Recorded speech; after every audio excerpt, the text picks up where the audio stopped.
I don't know what to say anymore.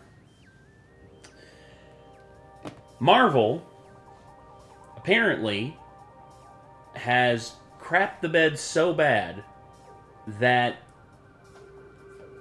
they may actually be listening and doing stuff right. Because, okay, the Russo brothers came back. Joe and Anthony Russo, right, the ones that directed the best Marvel movies from Phase 2 and Phase 3. And not only that, but Robert Downey Jr. is coming back, and he's going to be playing Doctor Doom. That I've heard about. That I don't know 100% is going to work, but Marvel, I think, is trying to right the ship before it gets so far gone that they lose everyone. Because I can respect the fact that they tried.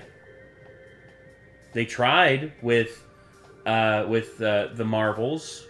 They tried with all these other, like She-Hulk and all that. But here's the thing about it. I can respect the effort, but when you deliver that, doesn't really inspire much hope for the future of Marvel. And this is the thing. They're trying to be ahead of the curve. This is the thing that all movie companies try to do. They try to be ahead of the curve so that they can catch the next generation and basically just... But here's the thing. A lot of these companies, in doing that, sacrifice all of the admiration and love that came from the generation that got them to the dance. Here's the thing that they don't seem to understand. Change with movie watchers is gradual. It's something that has to happen gradually over time, and eventually things plane out. And what was once seen as extreme or beyond the norm 10 years ago is now the norm. And now I think that this reversion to them trying to do things to please the fans is them trying to right the ship, and maybe they will, maybe they won't, I don't know.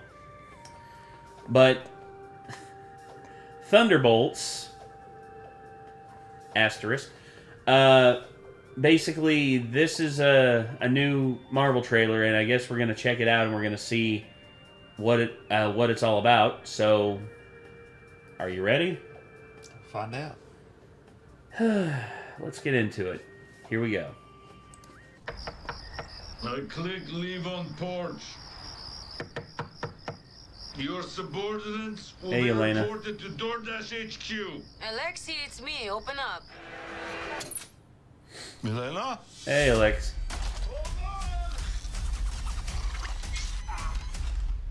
Elena! Hi, Dad. Sorry about the wait. It was an important call. Highly classified. Lot of work. Many irons in fire. You feel fulfilled? The Pixies, I hear that in the background. So full. So filled. But why do you ask this? What brings you here?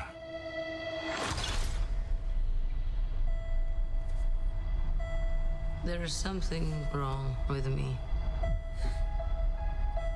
An emptiness. I'm just Hey, Bucky. drifting, and I don't have Walker? purpose. I thought throwing myself into work was the answer.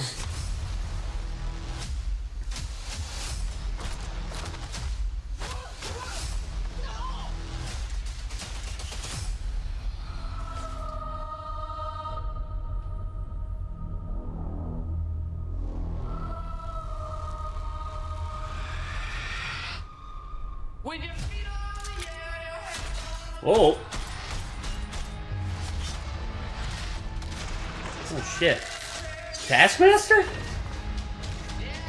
Ghost? Uh-oh.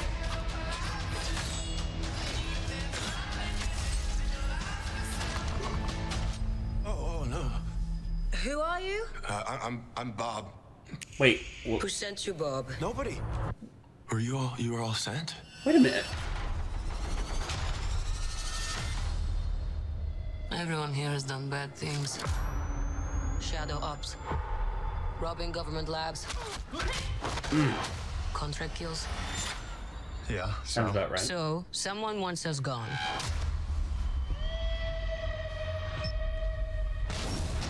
Well, damn. What the hell? We're brought up with this belief that there are good guys and there are bad guys. Okay. What's the plan? Okay. This could get messy.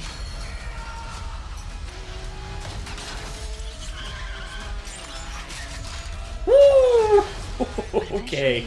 Pretty cool. Realize that there are bad guys and there are worse guys and nothing That's else. true. Look at you. So adorable.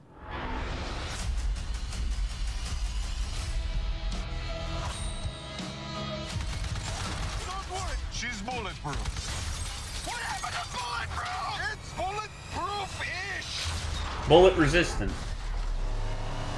Is that Bucky? Yep. Oh no. That's not good. Okay. Can I be honest? Go for it. Not bad. Not bad.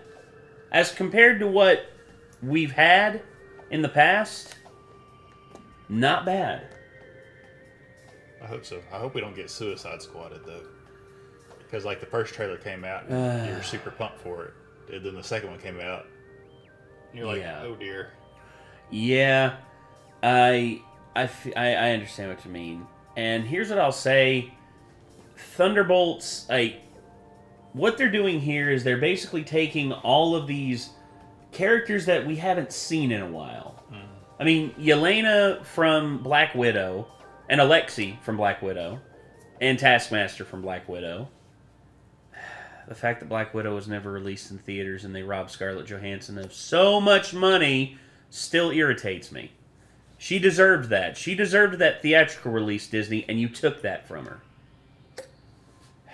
And then, of course, you know, you have Ghost, John Walker, a.k.a. U.S. Agent, and then Bob. And honestly, I don't know what Bob's deal is. I mean, it seems like he's indestructible, but he's not invulnerable. He's indestructible, but he's not, like, super strong.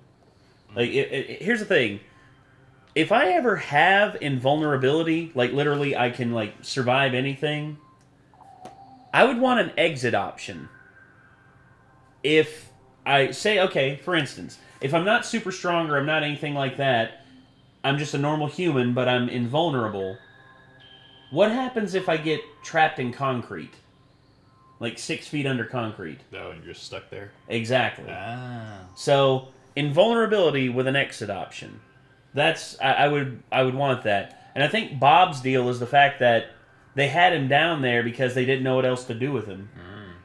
And I think they basically made that chamber to like incinerate everything, like all the stuff that they didn't want found, you know, like documentation and all. Because that's what it looked like was in there. It was documents, it was evidence and stuff like that, and that room was basically a giant incinerator for them to just destroy the stuff that they don't want to be found.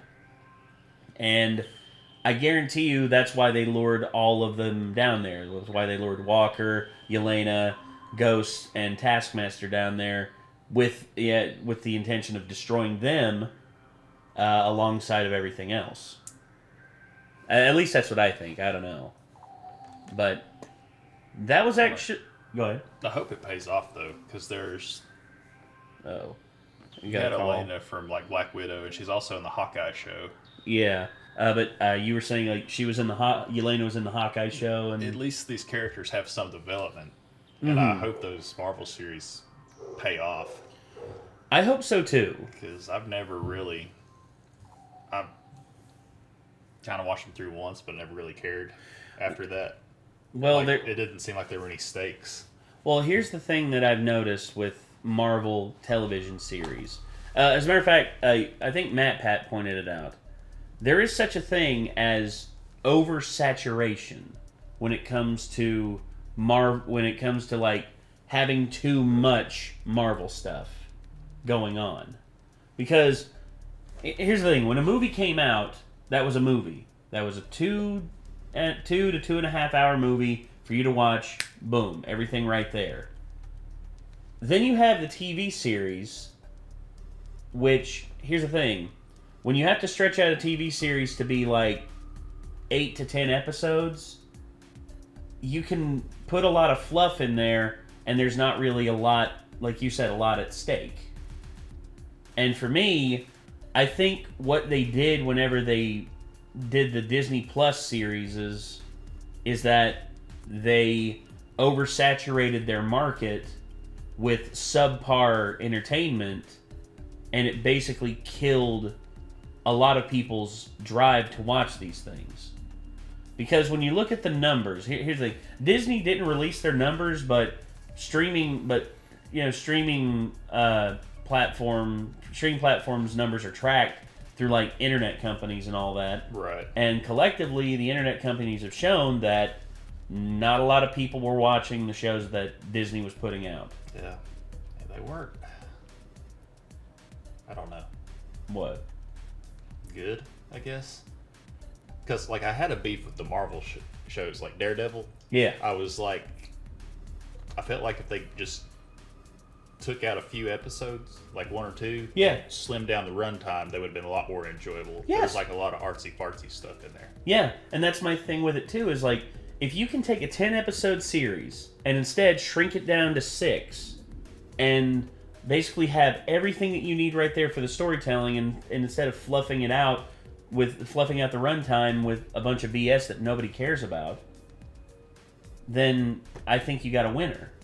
But see, like, I've rewatched the Daredevil shows before. Like, if season 2 is coming out, I've rewatched number 1. Mm-hmm. Like, if the new Marvel movie's coming out, like, I don't care whether or not I've seen the Disney Plus series. Exactly. And that's the problem, is that these shows don't have the lastability of the movies, and I think that's the problem. And I don't think Disney realized that. Disney was trying to overpopulate their platform with a bunch of shows that's just going to make people sign up because they want to be like Netflix. And instead, they basically have oversaturated their market and just under-delivered on almost every front with what they have put out. There are very few segments in the Marvel Cinematic Universe that have been good. Guardians of the Galaxy Volume 3 was really, really good. I liked Guardians of the Galaxy Volume 3. I would also say that Moon Knight was also really good.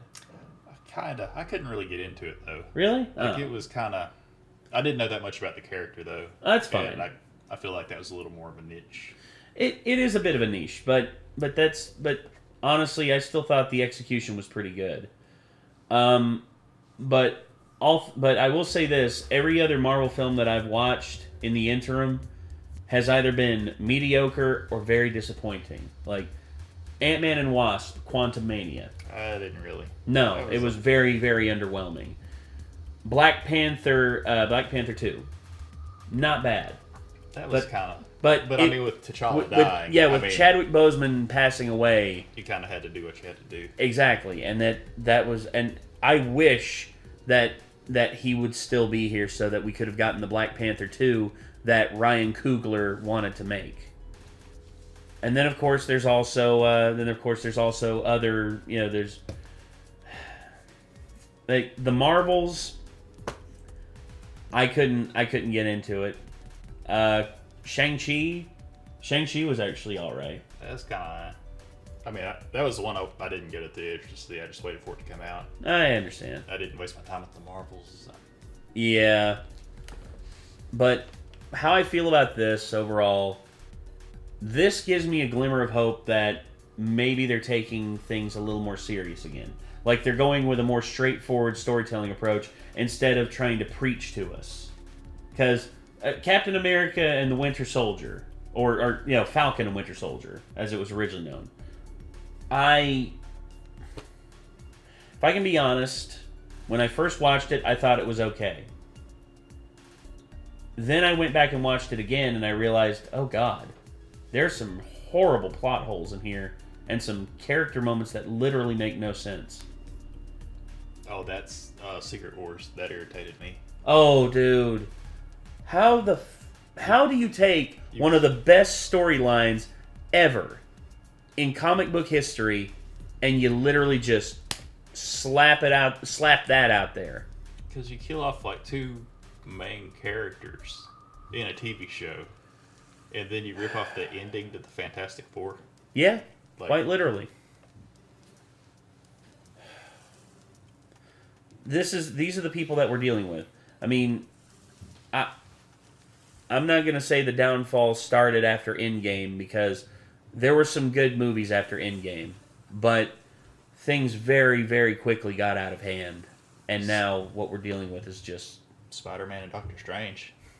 Spider-Man was good. Yeah. Spider-Man, No Way Home was really, really good. Multiverse of Madness. Multiverse of Madness, I thought was good, but I thought that there were things in it. Yeah. There were things in it that were a bit iffy, but I'm never ever going to discount Sam Raimi's directing style. Everything that was in that movie stuck with me. Everything that was in it stuck with me, dude. I mean, friggin' Patrick Stewart just rolling out in the classic, Professor Xavier floating chair. I was like, yes. But anyway, I don't really have anything else to add other than I'm interested, but I've been burned before, so I guess we'll see. What did y'all think? I mean, I'd love to hear what y'all have to say. Anyway, anything else you want to add, Caleb? Or no? Expect the worst and hope for the best. Exactly. So, that's going to do it. So, until next time, everybody, I am Nate. I'm Caleb. Y'all be good people. Take care. Peace.